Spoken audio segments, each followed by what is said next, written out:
ನಾವು ನೆನೆ ರಾತ್ರಿ 8:30 ಬಂದು ಕೇಳೋಣ ಅಂತ ನಮ್ಮ ಹುಡುಗಂಗೆ ಅಲ್ಲಿ ಹಾಸ್ಪಿಟಲ್ ಕೇಳಿದ್ಕೆ ಅವರು ಇಲ್ಲ ಕಾಲೇ ತೆಗಿಬೇಕು ಅಂತ ಹೇಳಿದ್ರು.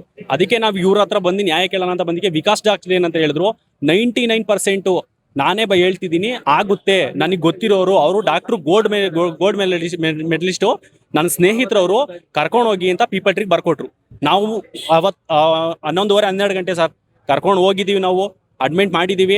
ಬಟ್ ಅವರು ಅದನ್ನೇ ಹೇಳ್ತಿರೋದು 6 to 8 hours ಅಲ್ಲಿ ಆಪರೇಷನ್ ಮಾಡಿದ್ರೆ ಅವನು ಸರ್ಜರಿ ಮಾಡಿದ್ರೆ ಅವನು ಏನೂ ಆಗ್ತಿರಲ್ಲ, ಕಾಲು ಇವತ್ತು ಚೆನ್ನಾಗೇ ಇರೋದು.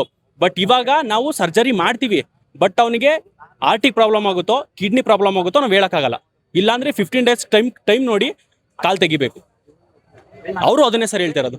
ಇವ್ರು ಕೊಟ್ಟು ಭರವಸೆ ಮೇಲೆ ನಾವು ಅಲ್ಲಿಗೆ ಹೋಗಿದ್ದು. ಈಗ ಮೊನ್ನೆ ನೀವು ಕರ್ಕೊಂಡ್ಬಂದು ಅಡ್ಮಿಟ್ ಮಾಡಿದ್ದಿನ ಏನು ಕರೆಕ್ಟಾಗಿ ಟ್ರೀಟ್ಮೆಂಟ್ ಕೊಟ್ಟಿದ್ರ ಸರ್? ಅವರು ಅಡ್ಮಿಟ್ ಮಾಡಿದ್ದಿನ ಒಂದೇ ಮಾಡಿಸಿದ್ದು, MRI ಸ್ಕ್ಯಾನಿಂಗ್ ಮಾಡಿಸಿರಿ ಅಂತ ಹೇಳಿದ್ರು. ಕರ್ಕೊಂಡು ಹೋದು 1 hour ಕಾಯ್ದು MRI ಸ್ಕ್ಯಾನಿಂಗ್ ಮಾಡಿಸ್ಕೊಂಡ್ ಬಂದಾದ್ಮೇಲೆ ಅವ್ರು ಹೇಳಿದಿಷ್ಟೇ, ಏನಾಗಿಲ್ಲ ಅಂತ ಹೇಳಿದ್ರು. ಆಮೇಲೆ ತಿರ್ಗಾ ಇಲ್ಲ ಇದಕ್ಕೆ ಸರ್ಜರಿ ಮಾಡಲೇಬೇಕು ಅಂತ ಹೇಳಿದ್ರು ಸರ್. ಸರಿ ಸರ್ ಆಯ್ತು, ಇವಾಗ ಬೇಕಾದ್ರೆ ಮನೆಗೆ ಕರ್ಕೊಂಡು ಹೋಗಿ ಅಂತ ಅವ್ರು ಬಾಯ್ ಬಿಟ್ಟು ಹೇಳಿದ್ರು. ಇಲ್ಲ ನಾವು ಬೇಡ, ಪರವಾಗಿಲ್ಲ ಹಾಸ್ಪಿಟಲ್ ಇದ್ರಿಲ್ಲಿ ಅಂತ ಹೇಳ್ಬಿಟ್ಟು ನಾವು ಅಡ್ಮಿಟ್ ಮಾಡ್ಬಿಟ್ಟು ಹೋಗಿದ್ವಿ. ಅದು ಒಂದು ರೆಡ್ ಕಲರ್ದು ಒಂದು ಬ್ಯಾಂಡೇಜ್ ಸುತ್ತ ಕಳ್ಸಿದ್ರು ಅಷ್ಟೇ.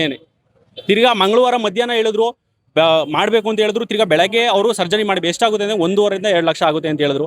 ಸರಿ ಸರ್ ಆಯಿತು ನಾವು ಕಟ್ತೀವಿ ಮಾಡಿ ಅಂತ ಹೇಳಿದ್ರು. ಅದಾದ್ಮೇಲೆ ತಿರ್ಗಾ ಮಧ್ಯಾಹ್ನಕ್ಕೆ ಇವರು ಏನಾಗಲ್ಲ ಸಿಮೆಂಟ್ ಪ್ಯಾಕ್ ಮಾಡ್ಕೊಡ್ತೀವಿ ಮನೆ ಕರ್ಕೊಂಡು ಹೋಗ್ರಿ ಅಂತ ಏನು ಕೇಳಿದ್ರು ಸರ್. ಇವರು ಸರ್ಜರಿ ಮಾಡಲೇಬೇಕು ಅಂತ ಹೇಳಿದವರು ಏನಾಗಲ್ಲ ಕರ್ಕೊಂಡೋಗಿ ಅಂತ ಮನೆಗೆ ಯಾಕೆ ಹೇಳಿದ್ರು ಸರ್ ಅವರು? ನಾವು ನ್ಯಾಯ ಕೇಳ್ತಿದ್ದೀವಿ ಅಷ್ಟೇ, ಯಾಕೆ ಹೇಳ್ಬೇಕಾಗಿತ್ತು?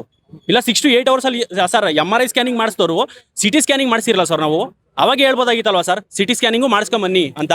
ಇವಾಗ ಹೇಳ್ತವ್ರೆ MRI ಸ್ಕ್ಯಾನಿಂಗ್ ಅಲ್ಲಿ ನರಗಳು ಗೊತ್ತಾಗಲ್ಲ ಅಂತ ಇವಾಗ ಹೇಳ್ತವ್ರೆ. ನೀವ್ ಹೇಳ್ತೀರಿ ಡಾಕ್ಟರ್ಗಳಿಗೆ ಮುಂಚೆನೆ ಗೊತ್ತಿದ್ರು ನಿರ್ಲಕ್ಷ್ಯ ಮಾಡಿದ್ದಾರೆ. ಇದು ಡಾಕ್ಟರ್ದೇ ತಪ್ಪು. ಯಾವ್ದು ಹಾಸ್ಪಿಟಲ್ ಸರ್? ಇದು VP ಮ್ಯಾಗ್ನೆಸ್ ಅಂತ ನೆನ್ಮಂಗಲ ಟೌನಲ್ಲಿ ಬರುತ್ತೆ. ಇದು ನಿಮ್ಮ ಹೆಸರು? ಮನೋಜ್ ಅಂತ ಹೇಳ್ಬಿಟ್ಟು. ಏನಾಯ್ತು? ನಮ್ಮ ಮಗನಿಗೆ ಸೋಮವಾರ ಸಾಯಂಕಾಲ 7:30 8 ಗಂಟೆಯಲ್ಲಿ ಆಕ್ಸಿಡೆಂಟ್ ಆಯ್ತು ಕೆಲ್ಸಕ್ಕೆ ಹೋಗ್ಬೇಕಾದ್ರೆ. ಆಮೇಲೆ ನಂತರ ಇವ್ರನ್ನ ಕರ್ಕೊಂಬಂದವ್ರು, ಇಲ್ಲಿಗೆ ಫೋನ್ ಮಾಡೇ ಕರ್ಕೊಂಬಂದವ್ರೆ. ಆದ್ರೆ ಇವ್ರು ಏನು ರೆಸ್ಪಾನ್ಸ್ ಮಾಡಿಲ್ಲ ಡಾಕ್ಟರ್ಗಳು. ಅವನಿಗೆ ಈ ತರ ಆಗಿದೆ, ಇವಾಗ ಕಾಲ್ ತೆಗಿಬೇಕು ಅಂತ ಹೇಳ್ತಾವ್ರೆ.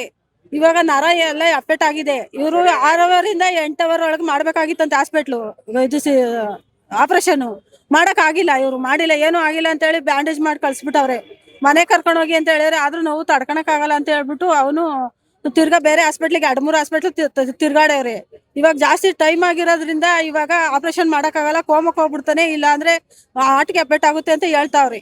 ಇವಾಗ ನಿಮಗೆ ಅವತ್ತು ನೀವು ಹಾಸ್ಪಿಟಲ್ ಸೇರ್ಸಿದ್ದೀನ ಏನಂತ ಹೇಳಿ ಕಳ್ಸಿದ್ರು ನಿಮಗೆ? ಅವರು ಹಿಂಗೆ ದುಡ್ಡು 1.5 ಲಕ್ಷ ಆಗ್ತದೆ, ನಾವು ಆಯ್ತು ಮಾಡ್ತೀವಿ ಸರ್ಜರಿ ಅಂತ ಹೇಳಿದ್ರು. ಇವ್ರು ಯಾವ ಸ್ಕ್ಯಾನಿಂಗು ಮಾಡಿಲ್ಲ, ಏನು ಮಾಡಿಲ್ಲ. ಬೇರೆ ಕಡೆಗೆ MRI ಸ್ಕ್ಯಾನಿಂಗ್ ಕಳ್ಸಿದ್ರು. ಆ ಸ್ಕ್ಯಾನಿಂಗ್ ಮಾಡ್ಸ್ಕೊಂಡ್ ಬಂದಿರೋದು ಅಷ್ಟೇ, ಬೇರೆ ಏನು ರೆಸ್ಪಾನ್ಸ್ ಅಲ್ಲಿ ಮಾಡಿಲ್ಲ ಇವರು. ಅದೇ ಬರೀ ಬ್ಯಾಂಡೇಜ್ ಸುತ್ತಿ ಏನು ಆಗಲ್ಲ ಅಂತ ಕಳ್ಸ್ಯಾರ. ಇವಾಗ ಕಾಲು ಎಫೆಕ್ಟ್ ಆಗೈತೆ, ಅದು ಏನು ಮಾಡಿಲ್ಲ ಇವನು. ಇವಾಗ ಮಾಡ್ಬೇಕು ಇವ್ರು. ಇವರೇ ಕಾರಣ, ಈ ಹಾಸ್ಪಿಟ್ಲರೇ ಕಾರಣ. ಫಸ್ಟ್ನೇ ಸತಿ ಸೇರ್ತಿದೀವಲ್ಲ, ಇವ್ರು ಏನು ಆಗಲ್ಲ ಬೇರೆ ಹಾಸ್ಪಿಟ್ಲ್ ತಗೊಂಡೋಗಿರಿ ಅಂದ್ರೆ ನಾವು ತಗೊಂಡೋಗಿವ. ಇವ್ರು ಮಾತ್ರ ಈಗ ನಮ್ಗೆ ನ್ಯಾಯ ಕಟ್ಕೊಡ್ಬೇಕಷ್ಟೇ. ನಿಮ್ಮ ಹೆಸರು? ಸುಜಾತ. ಅವರಮ್ಮ ಅವರ? ಹ್ಮ್, ಅವ್ರಮ್ಮ ಅವ್ರು.